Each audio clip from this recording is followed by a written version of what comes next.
Okay, thank you all for coming and staying. I was in great fear that it would be the post-Easter, post-Christmas phenomenon that everybody was at church last week and nobody would show up today. So thank you for that. I'm not going to go through all of this, so a few people were all worried that I was going to read to you this whole thing. I'm not going to do that. But I wanted people to have the information. That's why it's printed in such detail. I did not make enough copies. We'll have to make a few more for folks that didn't get one. If you could share between families and stuff for now, that would be great. I just wanted to get going so that we could move about for our day. I want this to be as informal as possible, so if you have questions, just pop up your hand, ask them. If they're short questions, I'll try to repeat them. We are recording this for the live stream so that it'll be available for folks who couldn't be here today. We want to make sure that those questions are clear for folks listening. Tom, I do have a question. Someone actually asked me this yesterday, and I think it's a good question for everybody, is will we ever get to see Pastor Mary again? Can we not contact? So I think kind of outlining Okay. that. Yeah, we can talk about that. The Synod has very specific guidelines about that. She is no longer our pastor. So the answer to, can I call her to do a wedding, or can she do my funeral, or can I call her to counsel me? The answer to that is clearly no. Sorry, but that's the hard line for that. Some people have friendships with her and might see her socially. That is something that is for her to determine where those lines are and whether she's comfortable with doing that and with who she's comfortable with doing that. But in those social times, this place is not to be discussed. It's not to be talked about.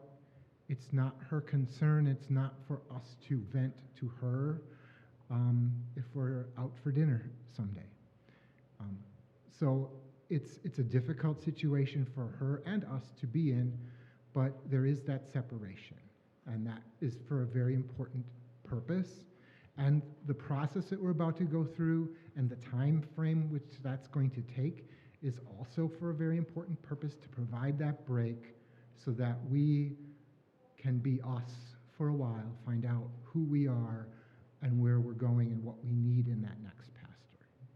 So does that answer that question? I think so. Okay. One of the questions was, will we ever see her again? And I had said at the time that, like, I know during the transition period she is supposed to be absent. That doesn't mean that she can't ever visit in the future. Right. Right.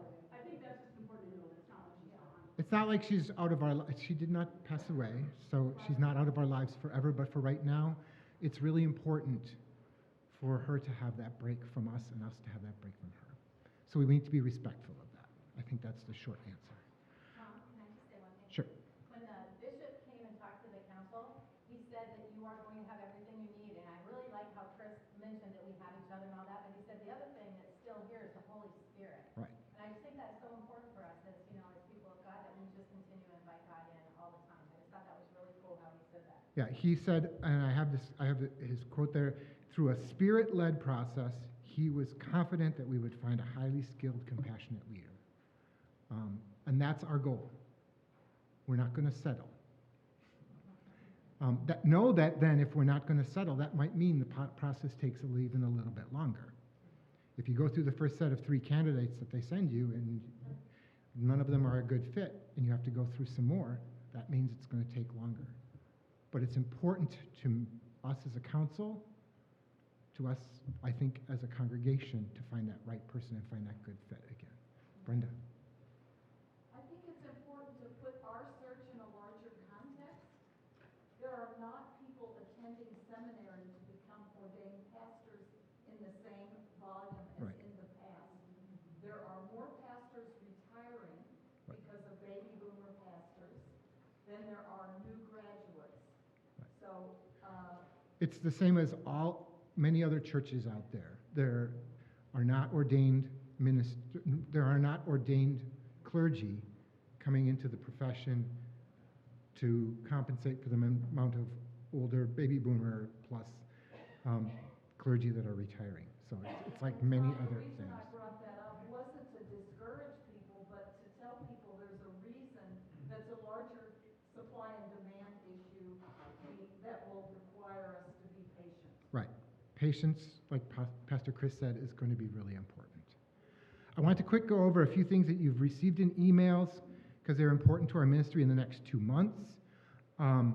We will be using supply pastors like Pastor Chris. We'll have a different person pretty much every week, who will be coming to lead us in worship. And that will probably be a period of at least 2 months. And during that time, you've received emails about what lay people in the congregation are responsible for different aspects of our ministry. If you need a hospital visit, Jess Kowalski, which is hard for me to get used to saying, we will remember her as Jess Peterson. We are fortunate that she graduated this weekend? Today, I think? Today. Her last day of her internship was this past Monday. So she does have some time, and I asked her if she would be willing to do hospital calls if the need should arise. And she was very, very gracious and agreed to do that. So you should contact her if one of you or your family members is hospitalized. Should you have a real pastoral emergency, like it's a severe situation where you would like an ordained person to do an anointing of a loved one, you should contact me. My phone number is on the handout. My email is there. I do get my emails to my phone, so however, you can text me. And then I will get a hold of either Pastor Lynn Erickson at Holy Trinity or Pastor Perry at Gethsemane.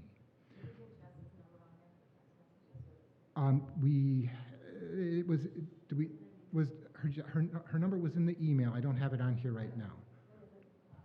And Jess would prefer texts because she can't always answer her phone at work.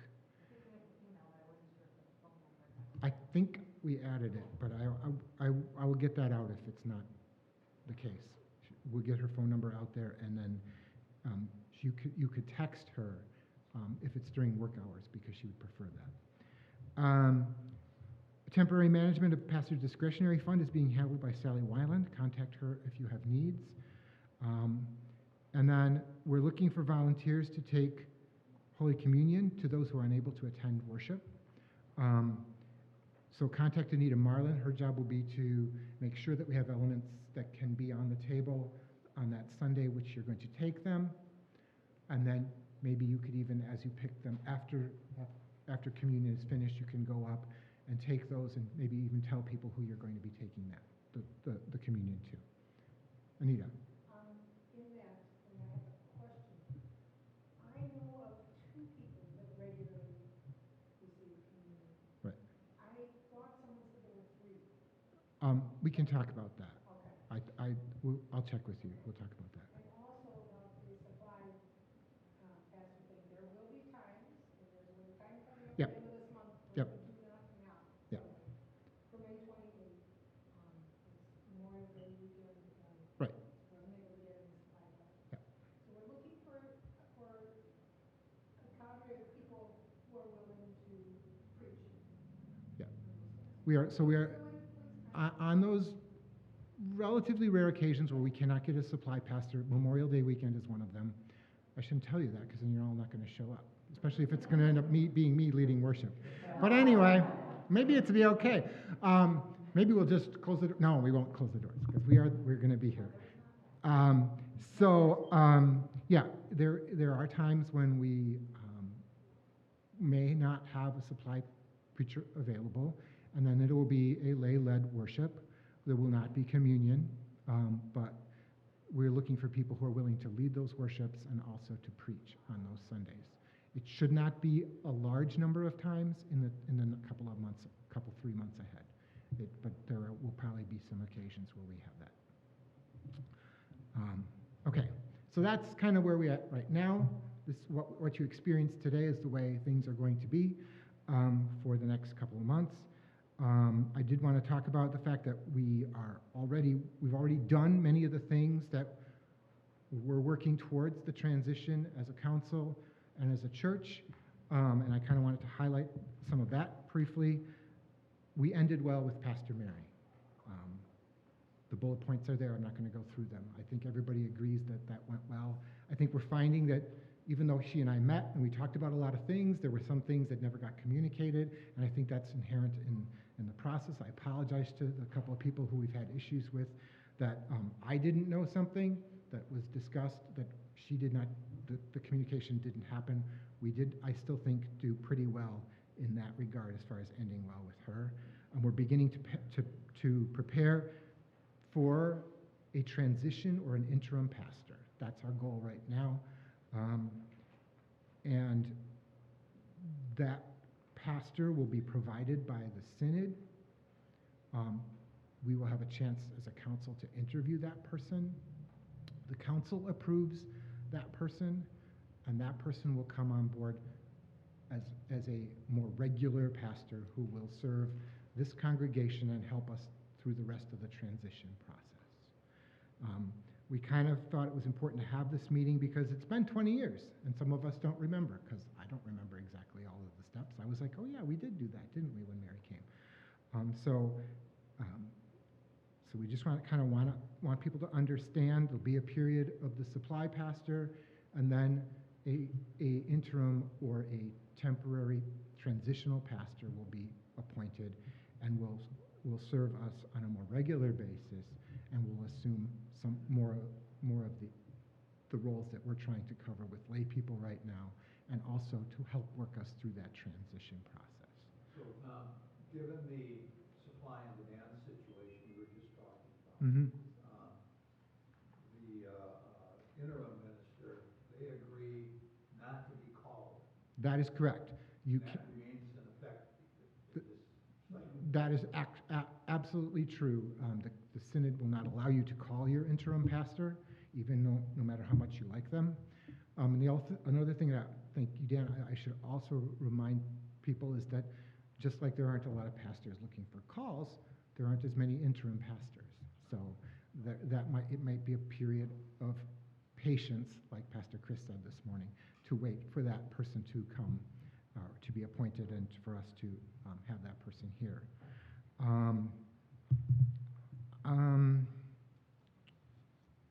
Let's see.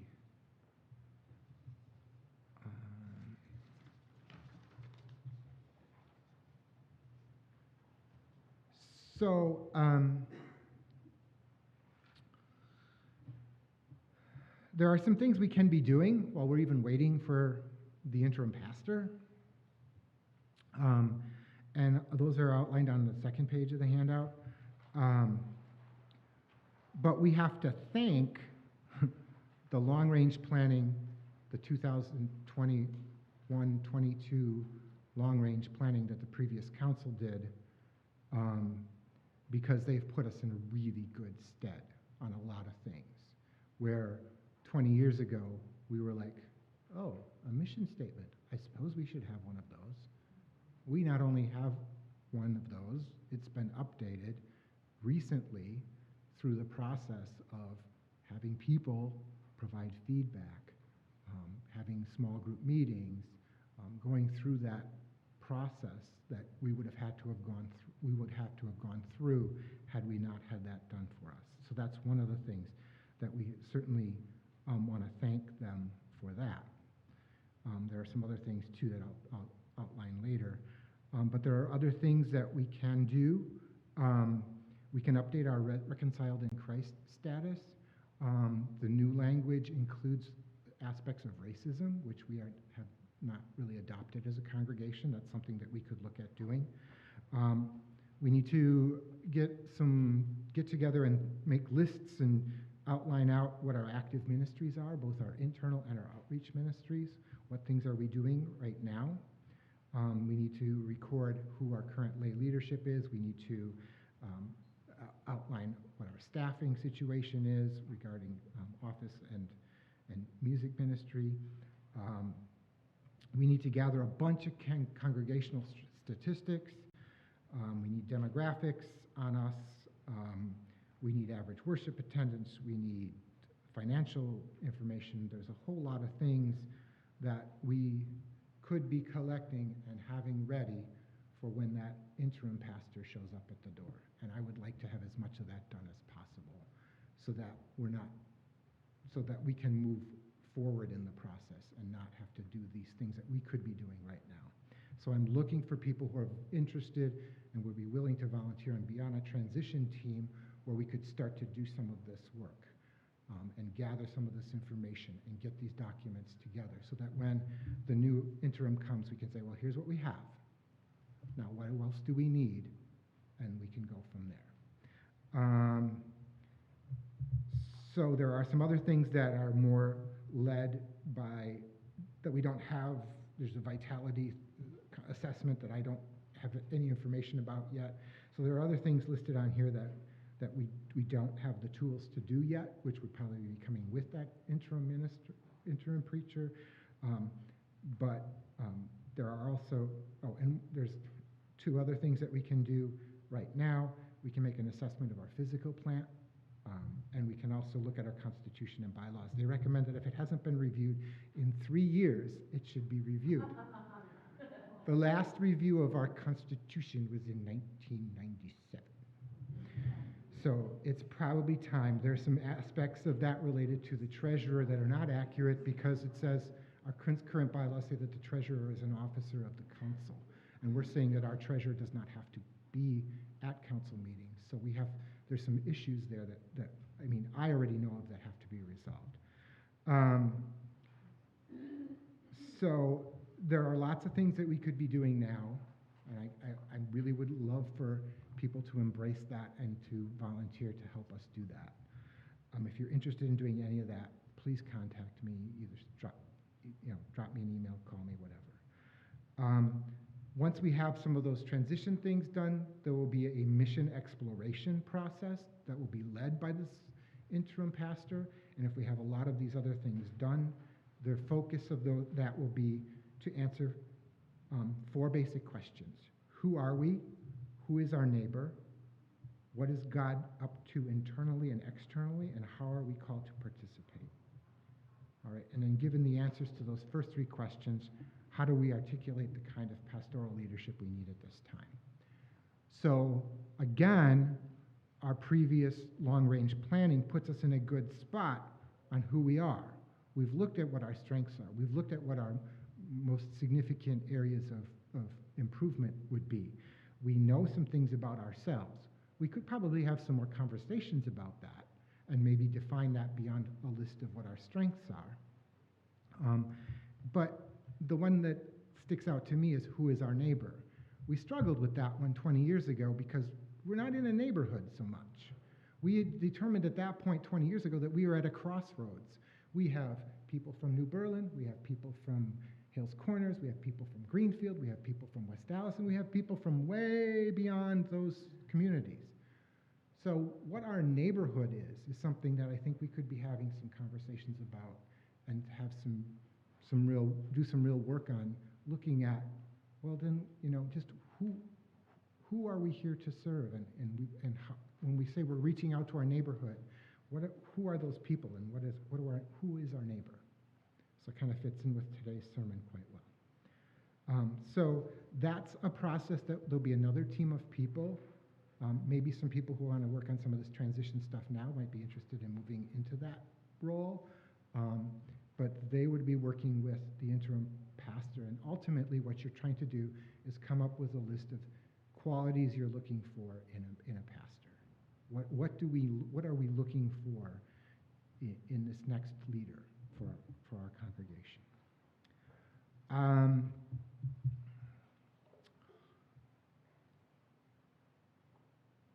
I already talked about that. I did list in here on the last page some more of those things that we know from the long-range planning that the previous council did as far as our strengths and what our biggest areas of opportunity are.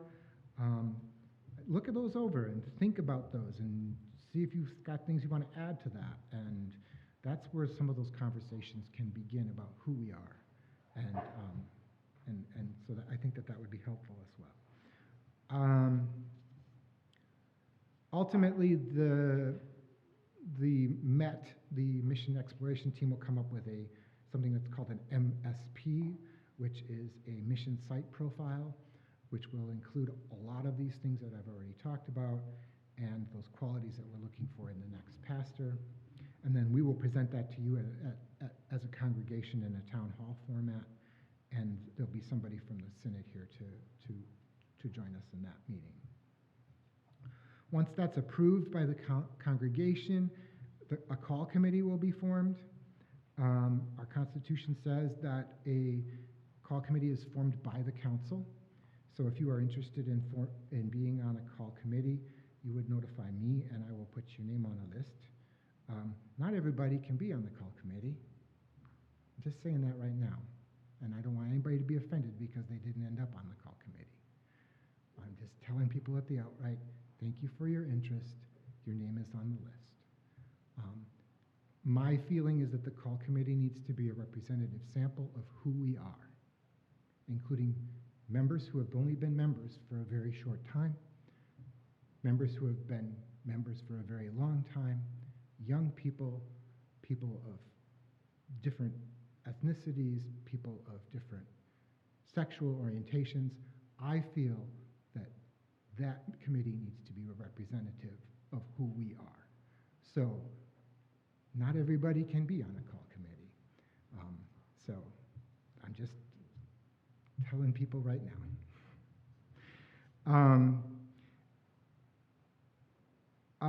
So the call committee will then do some work to get ready. They'll do they'll interview candidates. Candidates will be presented by the synod. Ideally, they'll present us with 3 candidates. The bishop did indicate that maybe they won't all be at the same time. You might get 3 candidates, but it might be one. We're going to let you interview this one right away because if you really like them, you might want to call them because they are still interviewing other places. And while it takes us longer to get a second or third candidate, you might lose your chance at this person. So they might not be, it might be a nice, neat, here are your 3 people, schedule them in the next couple of weeks. It might be stretched out a little bit, and they're giving us an opportunity to interview people sooner rather than than have the possibility of missing the opportunity to interview them at all.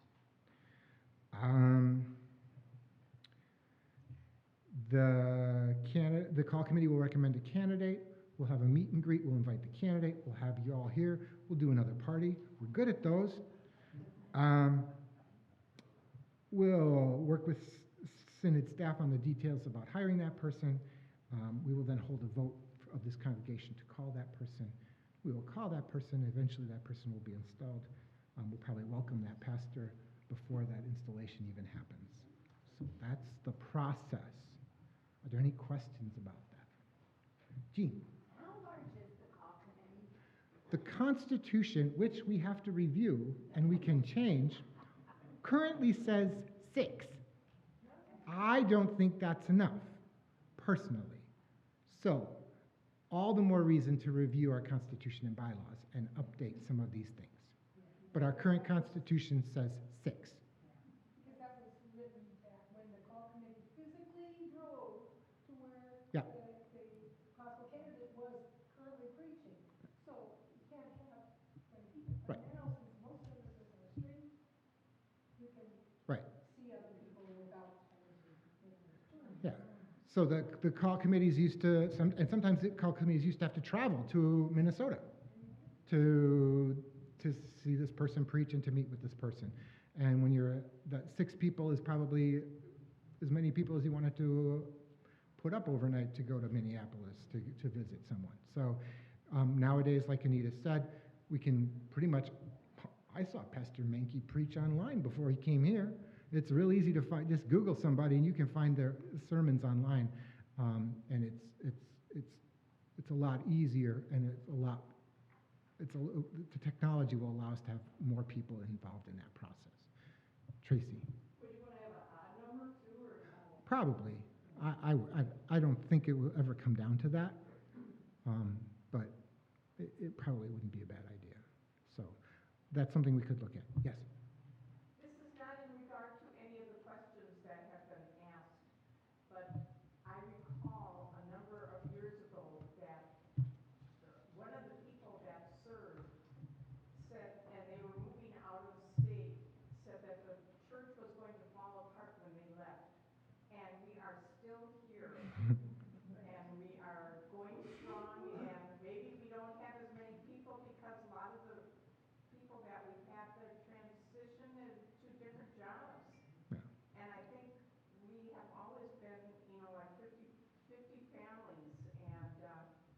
more than that.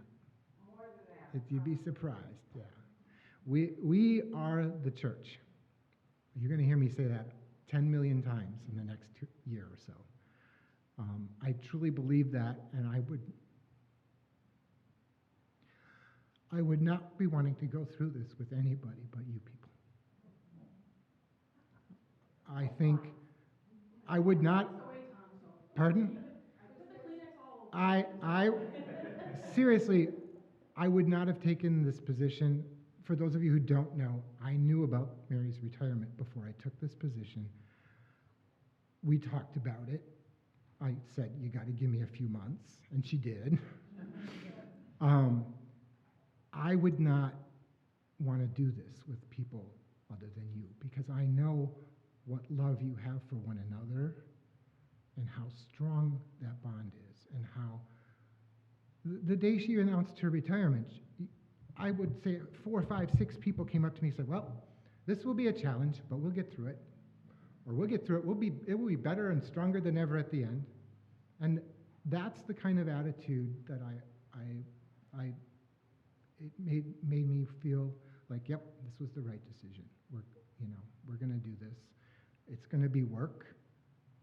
I really believe that if we can put the effort into the process that we're about to unfold, that we put into last weekend, and the love that we put into that process, or that activities last weekend, if we put that same love and effort into this process that we're going forward into, we can't fail. We can't fail. We will come up with as the bishop said, through a Holy Spirit-led process, we will come up with the perfect leader for us to go forward. I do believe that. Dan? We may have, over this period of time, new people walking in the door, families and so on. And will there be somebody thinking about how we're going to handle that? Funny you should mention that. Shar? Shar wanted to say a few words about getting more folks interested in greeting. And I think that's an important thing. You want to just come up and talk about that? I just really feel like, when I walked through the door in 2005, everybody was very friendly and open. So I think that that's a really good thing. But we have part of the communications chair is hospitality. And I think that we thought if you would sign up to be a greeter, you just get here a little bit early and just, smile and hug people or whatever as they come through the door. But I think that that's a really important thing. And I think right now we only have 5 couples or people that want to do it. You don't have to be a couple. It can be individual. And we thought maybe like a month at a time. And then if you can't do it, you can reach out to one of the others to switch or flip-flop or me, whatever, we'll get it done. But I just think that friendly face is really important as we move forward. And I have been looking over, the website is another thing that we have, a big presence out there, and it's fun. I can tell you, it's fun to do. But there'll be some improvements to that, and there'll be some other changes. Any information you have, any thoughts that you have, absolutely welcome at this point. But I've already asked Tom, will you please meet with me? Because I think it's really important. But if you are interested in being a greeter, even if you can only do once, in the next 2 years, I don't care. Just let us know so that we can get that done. And the greeters will be out there online too for signing up. So just wanted to point that out. Thanks so much. But I'm also thinking about, you get somebody in and Right. they pick up on the vibe here, okay? And they want to be a part of that. And Right. they say, oh, I want to be around, I may want to join. There's Who do we send them to? New members, that's Who do we send them to? me and Karen. Karen, yeah. No, I don't know, but also, do we have will we have somebody that will welcome them into the community? Is We'll that do what the you're saying? sponsorship just like before, right? Yeah. Is that what you're talking about? Well, I just, basically, if they talk to me, who would I hand them off to? Yeah. Me. Shar. We'll figure it out. Karen's gonna. Packets, because I did it before. No one seems to know where the packets went, but we can put the packets together again, and that's just for once they become a new member and stuff. But then there were people also who had signed up to be, sponsors, so they meet with them, talk to them, answer their questions. So that Right. process is definitely possible. We would also like to reach out to the folks who recently joined. So if you were a sponsor for one of those people, you want to follow back up with them, find out how they're doing, find out if they have questions. So we're going to try to recreate who was sponsors for who. We're not exactly sure we remember all of them. We don't have a list, so if you could help us out with that, that would be helpful. Now that you've been a member for a few months, are there questions you have? What things, how are things going? Are there things that you need? So we're looking for folks who were their sponsors when they joined to go back and revisit them. And I did find one packet, one thing that's everything you need to know about RLC. I don't know if you Right. guys knew that was a thing of Sue Post. She really wanted that to be out there in those new packets. So we'll look through that, and if anybody's interested in helping, everything It you need needs to know about updating. RLC today instead Right. of 6 years ago. So. I'll see if there's still some files. Perfect. And there's no reason we can't have a new member Sunday with an interim pastor. There's no reason we can't have an interim Sunday with a supply, or a new member Sunday with a supply pastor. We just need to go. We use the confirmation, the affirmation of baptism liturgy, and we do it. There's nothing that says we can't have new members while we're in this process. There's nothing that says we can't move forward with any of our other projects as well. We're not going to remain frozen in time. We are the church. See, I said it twice already. Yay. Okay. Actually, But- that's one question, Tom. Moving forward, could you and/or Ron clarify the interconnection between this process and the master campus planning that had been previously announced? Okay. I think that they're separate. They're definitely separate, but I think that that's a piece of it. When we talk about assessing our physical plant, our building, we're looking at all of this grounds, this beautiful space that we have. Ron is heading a group for that purpose, to look at what are we going to, what things could we do with this space to better serve ourselves and our neighborhood. Ron is continuing to spearhead that. I think that's a piece of it, especially when we look at our financial needs going forward. We have to be honest about that. So but I do still, those are separate processes between the transition call process and the campus plan. Am I correct, Ron? You're looking at that same way? Mark and Brad and I are working on it, and our next step is to do a brainstorming session where we're going to ask people to come in and talk about their ideas for the campus plan before we talk to designers, before we talk to architects, those kind of things, as we go through the process. And so we're going to do that, and then, of course, things happen, probably pastor leaving, and so we're going to re-meet on that, Yeah. and we're going to set up a initial brainstorming session, but it has been a separate process up to this point. But there's nothing that says that we can't bring that into a transition process as we go along. I think we'll need to know what the ultimate goals are for that and look at that as it impacts us, in our future and our planning and what the direction that the role it plays in the direction that we are going is going to be a part of the transition, but it is a separate process in that it's specific to what are we going to do about the outside of this space. Thank you. Sure. Again. Do we have any thoughts about, okay, we're going to be greeting people, but they're going to know that we have a full-time pastor. Right. Do we have some materials like the handout today that give to greeters to say, here's our plan, here's where we're going? Otherwise, you're going to lose those people visiting. You're going to lose them. Yeah. You say, oh, Pastor Mary, I heard about her, but I don't know where you guys are going. Yeah.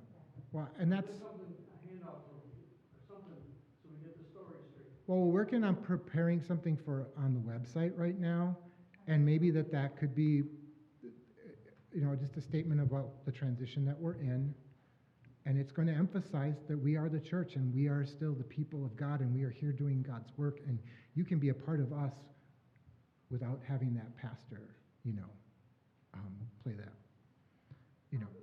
that, but so that we could then maybe take parts of that and print something up that we would have for visitors who are interested.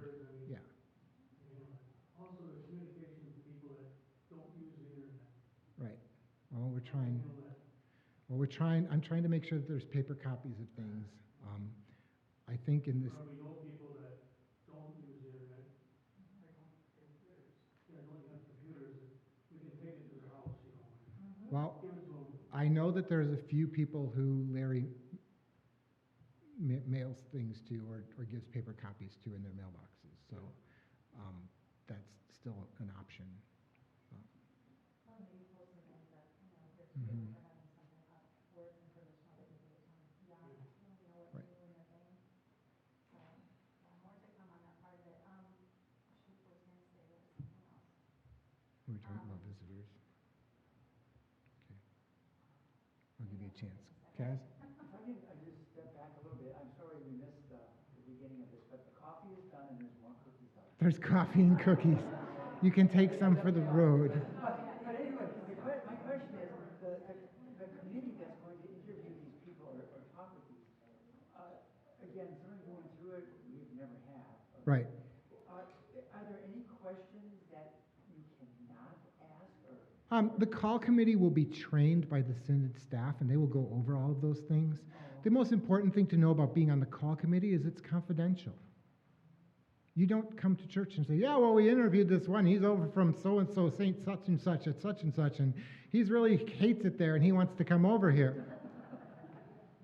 So it's an entirely confidential process. So to be on the call committee is just like you have to respect that confidentiality, because there's a chance you might not call this person. Your chances this person's interviewing but might not get a call and have to stay in the congregation that he or she is in for another 6 or 8 months or a year or 2 years. I don't know. So it's the key about that. The key point that was stressed by the bishop is the confidentiality of that call committee and the other aspects of interviewing, and they will actually do a practice interview, what kinds of questions you can ask and what kinds of questions you can't ask. That kind of training will be provided by Synod staff. Okay. Did you think of it? I remember, yeah. Okay.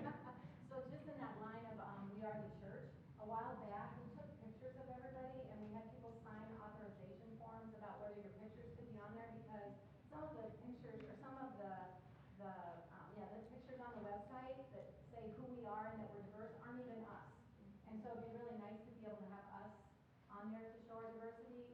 So just look for more of that. If anybody has any idea where that's at, I'll be going through the office and see, because I know there were a lot of people that signed it. I don't know if the form said that it's an ongoing for as long as you're a member here, or if we're gonna have to I think update that. no, I think they're ongoing until you rescind it. Okay. I'm pretty sure that was the language, but we have to find them. Yeah. And other people who are members, since we've signed those, have not signed them. So we have to have your permission to publish your picture on the website. It's a legal thing. Okay. One other thing about visitors, I think we just have to make sure that if a visitor's here, you gotta approach them right away before they leave. And we have Dan. He's very good at it. And give them a little tour. You want the famous Dan Marole building tour. You want to see the space? We love our building here. We got lots of facility. You want to see it? You gotta do that right away. And it works. People go, oh yeah, Need more that's help cool. in that area. Yep. If you see somebody new at church, you gotta catch them before they Right. shoot out the door. Yep. And they shoot pretty fast, some of them, right? Karen, They want the cookies, you know. they They just go out quick. they don't even want the cookies. All right, Karen. Wait, And he's been blocking the door. Karen, did you have a question? Yes, I comment on that is, the starting point is a greeter, because I can count a bunch of us that the first impression we had was somebody shaking our hand as we walked in the door. Yeah. And really we felt welcome. Right. So we put in like 3 or 4 times we put in bulletin. You want it to be greeted. Right. And we sent an email out too. We've Yeah. got crickets. Yeah. So, I mean, right now we've got five couples or people, Right. individuals that signed up to be greeters, so 5 people out of all of us. Right. I often say if we say y'all come, y'all don't. So you need to look at those requests for help, and the ones that I made already today, as legitimate, concerned needs that we're looking for people to step up and do. So this is the time, and if we are the church, like I say we are, that we're gonna need folks to do that. And it's a simple thing, come up 10 minutes early and shake a few hands and welcome people to this place that we love. But it's not so easy for some people. Oh, to come early is not so easy. Oh, that's right, Sue, I forgot. Some of us are still on resurrection time, even though live streaming has made us start closer to 10 o'clock than usual. Mel. I have just this is my, I don't know, maybe I should say you separate, but the New Orleans trip is coming up, and Pastor asked me to lead that, and I'm a little nervous. Yep. Because there's no pastor, so I don't know exactly how to start that. So Well, what's the date? it's next summer. Next summer. So summer 2024. Yes. Well, So I'm hopeful that there will be a pastor by then. How's that? But At the very I gotta start like doing some fundraising. Right. And I, and I Right. kind of know who to start talking to as far as who's going to the trip, but I'm like, oh, boy. Right. Well, Like, it's something else we have to get behind. before and has had to like coordinate air flights and things like, I've never done that, so. Oh, you have to go in a bus. You've never been in a van with the. I have been in a van, but I've never, I mean, I don't know. So Yeah. I just am a little nervous about that, not having like another person. Right. Okay. So yeah, could do that. Fine. Yeah, see if we could do that. Okay. So help out Mel with summer 2024, so we can begin that process. And then we're going to need to support the youth who want to go. We know that in the past we've had to help them raise money. Funds in an account Yeah. still? I don't think we do. There's a little bit. Treasurer says, the acting treasurer says there's a little bit. We can create new ones at any time. I just keep like 6 because that's what fits on a page and I rotate them. Yeah. Okay. So probably not right away, but obviously, I think youth is actually on there all the time. I might come to a council meeting and just talk about like, Sure. what do I do now that there's no soup suppers and, I mean, the soup thing in the fall and, okay. All right. Maybe there will be. Okay. We will help you. We will help you. You are not alone. We are here for you. Tom, one other comment about Yes. greeters. I think the ushers can help out with that too. Right. Hand the bulletin out. I noticed that when Dan's been ushering, he's been handing out bulletins again. I really think that that's important, that we start to, I mean, COVID protocols aside, I think we're at a point right now where we should, and if you're not comfortable with it, I understand, I respect that, that's fine. But if the more faces that people can see as they're coming in, the better off we'll be as far as that. Yeah, the ushers can, if ushers would pass out bulletins again, and we need to, yeah. Say hi and welcome. Glad you're here. And follow up after. And follow up afterwards. Okay. Yeah. Yeah, that's the other thing for greeters, if you can get people to sign the book, so we have a name and a Yeah. contact. Right. That's just a reminder for everybody. That's kind of how we find people again after they visited. Right. Sometimes they're a So, little unshy. That's what- encourage new folks to sign the Give guest a book. tour, yeah. Yeah. Give a And tour. do the tour. If Dan's not here, somebody's got to be doing those tours. Because then they're more comfortable, otherwise you say, sign the book. And, oh man, I'm gonna get Oh, I get that. spam. I'm It gonna may get not all be the the first spam. visit, but after they've been there a couple times. Okay, Yeah. Jim. I think it's be natural for people to be concerned about finances a little Yeah. bit. And then just at this point in time, say like, we're not like, it's not like we're rolling in it, but the finances are okay. Finances are okay. Yeah, We did round up to make a nice number on pastor's gifts. If people want to kick in a few more bucks, that would be great. And pastor's discretionary funds still at a deficit, so there's always places for more giving, but we're in a good place. And Tom, I wondered if somebody wanted to share what Pastor said in our exit interview about what it Yeah, that was interesting. We're going to prepare, we did do an exit interview with Pastor, I didn't mention that. And we'll be preparing a document that we will share with the transition folks and with the call committee, and because there's information that we gleaned from her during that process. But one of the things she talked about was what struck her interviewing here for the position 20 years ago was that there were 3 youth on the call committee. There were 3 youth on the call committee. And it really changed her mind. Well, there were more than 6, so we weren't following the Constitution then, but Tom, the rule follower, wasn't in charge then. So, yeah, so that was something that touched her and made her, well, she told the story last week.